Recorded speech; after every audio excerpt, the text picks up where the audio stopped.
The night was quiet. The stars above shone like diamonds, peaceful and eternal. Across the world, people lived their normal lives.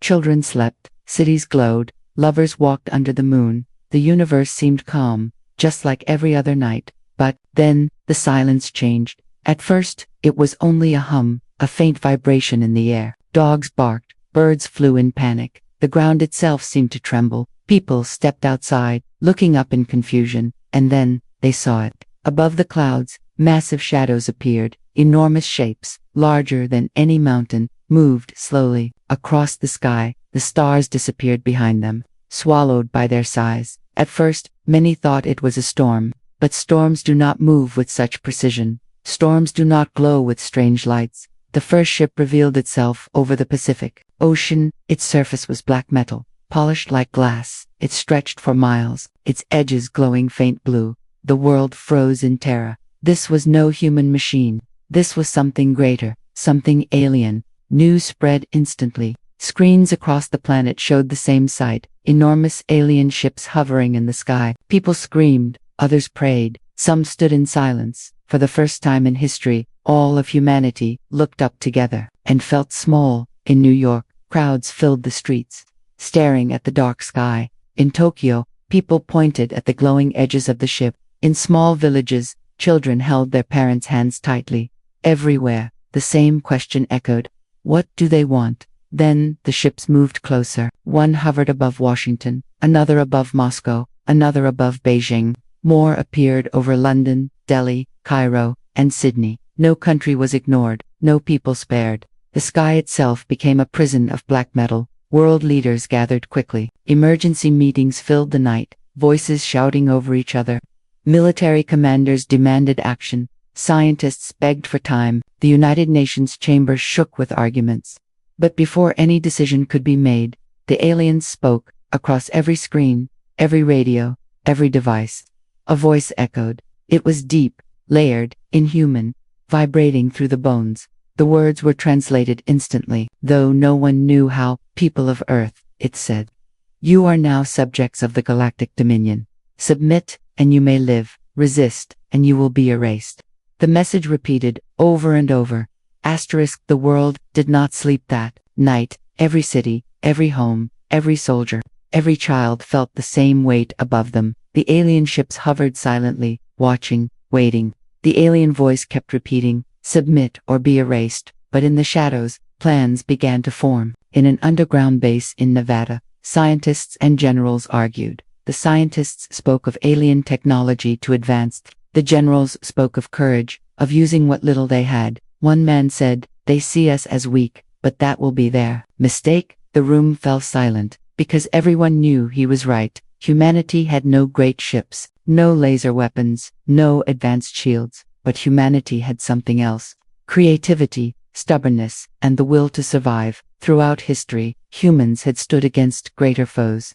And this time would be no different. A small team was chosen. Pilots, hackers, engineers, and soldiers. They called themselves the First Resistance. Their mission was simple but dangerous. Strike the aliens first, not to win, but to prove that humanity would not kneel. While the world watched the skies, in fear, the resistance prepared. They worked in secret hangars, fixing old rockets and warplanes. They attached strange modifications, traps, and decoys.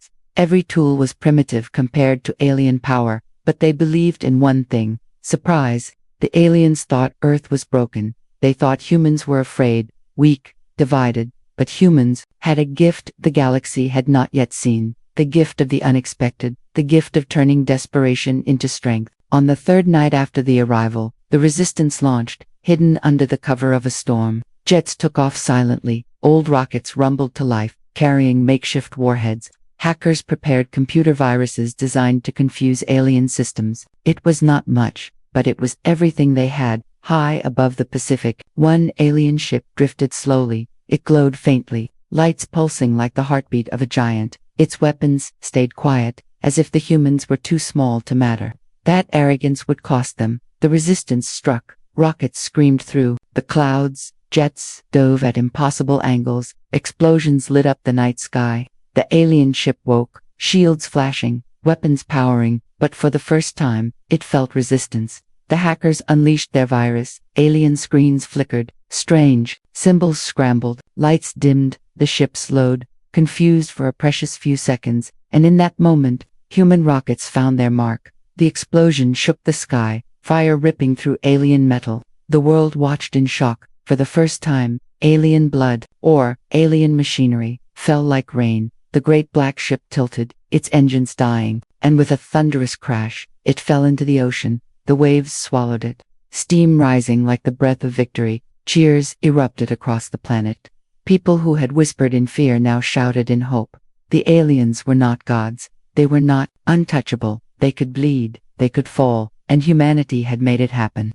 But victory came with a price. Half the jets did not return. The resistance lost many brave souls that night. Yet their sacrifice had given Earth something priceless. The proof that humanity could fight. In alien command ships above the skies, voices roared. The Dominion was furious, their pride shattered. How dare these primitives resist? They thundered across their fleet. Orders were given, crush Earth completely. The galaxy would know the price of defiance. Back on Earth, the resistance gathered in silence, exhausted but proud. They looked at each other with fire in their eyes. One of them whispered, "We are not finished." Another replied, "No, this is only the beginning." And for the first time, humanity believed it too. The aliens had demanded submission, but humanity had answered with fire. This was no longer about survival alone. This was about standing, about refusing to bow. The first resistance had spoken for all of Earth. Across the world, people prepared, farmers gave food, engineers built weapons, hackers shared codes, children carried messages, families prayed, soldiers stood ready. It was no longer nations against nations. It was humanity against the stars. The sky still burned with alien lights. The ships still hovered, more dangerous than ever. But the fear had changed into determination. Because now the galaxy knew Earth would not kneel. Humanity had taken its first step, its first strike, its first stand. In cities, people collapsed in fear. In homes, families clung to each other. The idea of surrender hung heavy in the air. Humanity had always fought each other. But this was different. This was a force beyond anything they had known. The alien ships hovered silently. They did not attack, not yet. It was as if they were waiting, watching, testing. The world stood on the edge of something new. A choice between kneeling in fear or standing in defiance. In a dark room beneath the Pentagon, generals argued. "We cannot win," one said. "Their ships are too powerful." Another slammed his fist. "If we surrender, we lose everything, even our future." Scientists spoke of alien technology far beyond human understanding. Leaders of nations spoke of survival, but survival without freedom felt hollow. In the streets, ordinary people whispered. Some said, "We must obey, we are too weak." Others shouted, "We must fight, even if it kills us." The division grew, but so did something else, a spark of unity. For the first time, humans everywhere shared the same enemy, the same fear, the same sky filled with alien shadows. A small child in London pointed at the ship and asked, "Mama, are they gods?" The mother shook her head, her voice trembling. "No, they are not gods. They are invaders." In that moment, people began to understand. This was not a miracle. This was not destiny. This was war. And yet, the aliens waited. They hovered, silent and endless, their lights glowing faintly like stars. Perhaps they wanted humanity to break itself. Perhaps they wanted fear to destroy hope before the first battle. But humanity was not so simple. Beneath the fear, something else stirred. In bunkers, scientists worked on desperate ideas. In secret bases, soldiers prepared weapons. In homes, fathers and mothers whispered to their children, "We must not give up." Even as the alien voice repeated, "Submit or be erased," the human heart whispered back, "We will not kneel." The night stretched on, endless and heavy. The alien ships filled the sky like a new constellation of death. But in that silence, in that fear, humanity began to change. The choice was no longer about living or dying. The choice was about standing. For the first time, humanity looked at the stars and decided, if they must fall, they would fall fighting. The first stand had not yet begun, but the fire had been lit, and soon, the galaxy would learn the truth of Earth. The world had changed. One alien ship had fallen, proof that the giants could bleed.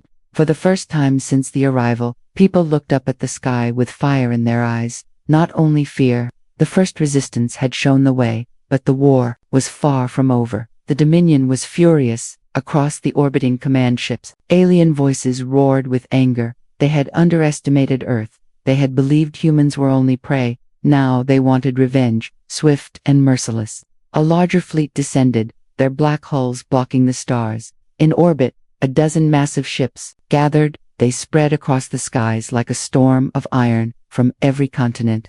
Humans watched in silence. The aliens would no longer wait. They would crush Earth completely. But humanity was not the same as before. In hidden bunkers and mountain bases, plans were made. Engineers built weapons out of scrap and science. Hackers wrote new codes to break into alien systems. Soldiers and civilians trained side by side. In Africa, old satellites were repurposed to act as traps. In Europe, underground rail systems were transformed into secret bunkers. In Asia, entire cities prepared for blackout tactics. In South America, guerrilla fighters trained in the forests. From every corner of Earth, resistance grew. The aliens launched their attack. Energy beams ripped across the skies, destroying entire bases. Cities trembled, lights flickered, the world shook with explosions, but humans refused to run. Instead, they fought back.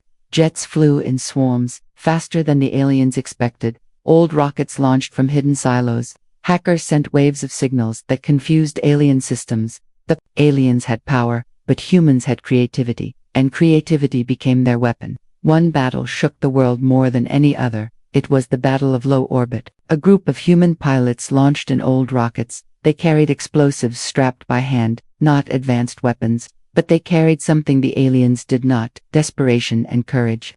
As the alien flagship moved into position above Earth, the human rockets fired, dodging beams of light, weaving through fire. Many were destroyed instantly, but some made it through. The hackers on the ground unleashed their final virus. The alien flagship's shields flickered, weak for a single moment. In that moment, the rockets struck. The explosion lit up the sky, brighter than the sun for a heartbeat. The alien flagship groaned, its black hull cracking, and then, in front of the entire planet, it exploded. Pieces of alien metal burned as they fell into the atmosphere. The cheers of Earth shook the ground. For the first time, an alien flagship had been destroyed. The Dominion's pride was shattered again, and humanity's spirits soared. This was the turning point. The aliens retreated for the moment, not in defeat, but in shock. They had faced species across the galaxy. They had crushed worlds without effort, but Earth was different. Humans were different. The resistance celebrated, but they also mourned. Many brave souls had given their lives in the orbit battle.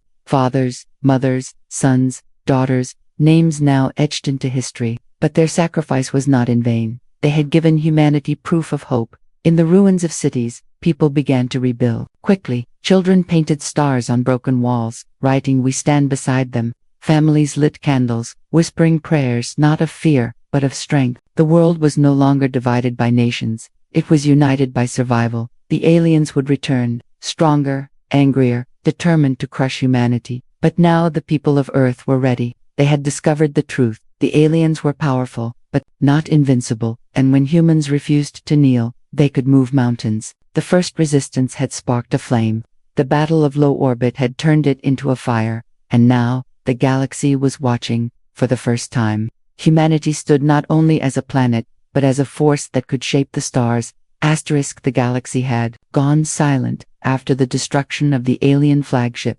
Word spread fast across the Dominion. A primitive world had done the impossible. Humanity had refused to kneel, and in doing so, they had changed everything. On Earth, the fires of battle still burned. Cities lay in ruins, skies filled with smoke. Families wept for their dead. But in every broken street and every darkened home, one truth shined bright: they had survived, and more than that, they had won a victory no one believed possible. The alien fleet hovered still, but with hesitation. The Dominion commanders argued among themselves. Some demanded full destruction. Others urged retreat. For the first time, fear had entered their voices. Fear of humanity. In hidden bunkers, leaders of Earth gathered. They spoke, not as separate nations, but as one world. "We must prepare," said one. "They will return with greater force." Another replied, "Yes, but now we know, they can be defeated." The room fell silent. Every face hard with determination. Messages were sent across the planet. Factories worked day and night, turning machines of peace into machines of defense. Engineers studied alien wreckage, discovering secrets hidden within. Scientists whispered of new weapons, new shields, new hope.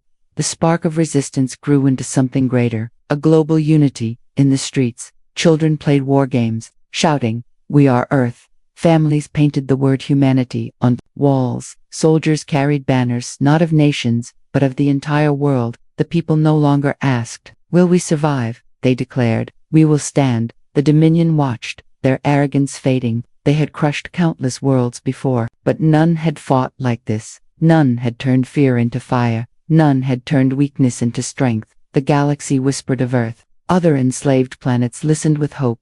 Stories spread of humans, fragile but fierce, small but unstoppable. The first world to rise against the Dominion, the first to say no. One night, under a broken sky filled with smoke and stars, Daniel, the boy who had once whispered in fear, stood with his father. He looked up and asked, "Will they come back?" His father nodded, his eyes steady. "Yes, son, they will come back." Daniel swallowed hard, then asked, "Will we win again?" His father smiled faintly. "We will fight, and that is enough." The words spread like fire, not promises of easy victory, but of courage, not dreams of safety, but of strength. Humanity did not claim to be the strongest, but they would always be the ones who refused to bow. Weeks passed, and the Dominion finally retreated. Their fleets pulled away, their commanders silent. They had not been defeated completely, but they had been wounded, and more than wounded, they had been humbled. The stars they once ruled now echoed with whispers of fear, fear of humans. On Earth, bells rang, horns sounded, people cheered, not for the end of war, but for the beginning of something greater. This was no longer only survival. This was the birth of humanity among the stars. The first step of a long journey. The leaders of Earth stood together and made a vow. Never again would humans see themselves as divided. Never again would they call themselves weak. From this day, they would stand as one.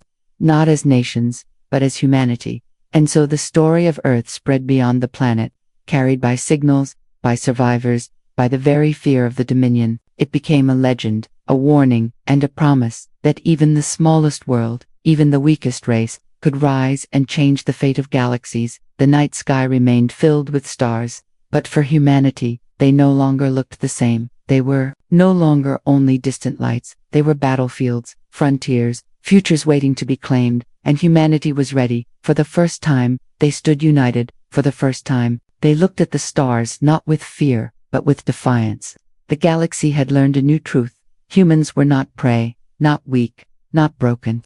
They were something far greater. They were a force, a flame, a promise. This was not the end, but only the beginning. This was humanity's first stand against the stars, and it would never be forgotten.